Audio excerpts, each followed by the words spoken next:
Reconstruction is on track for freshman dorm Corbin Hall after being outdated and potentially causing health problems for students. And now other dorms found on Daisy Hill wonder if their home away from home will soon be off limits too. Jake Massey lives in Hashinger Hall and says he spends a lot of time cleaning just to stay healthy.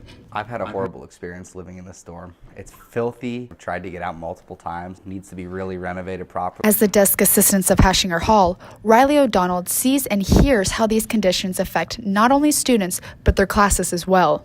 I do understand that all these buildings are mostly old. I think it's a great idea that they're thinking about renovating it because as a DA, I get people coming up to me complaining about, my heater's not working, therefore my room is freezing, therefore now I have a cold and I can't go to class. Hashinger hasn't been renovated since 2007.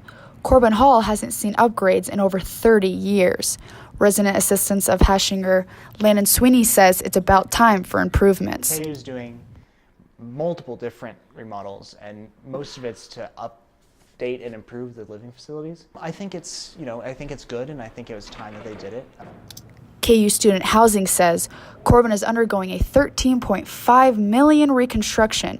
This will include redoing the main floor, dorm rooms, and bathrooms. Corbin will be available to live in next year for upcoming freshmen. If you want to learn more about the reconstruction of KU living facilities, contact KU Student Housing at housing@ku.edu.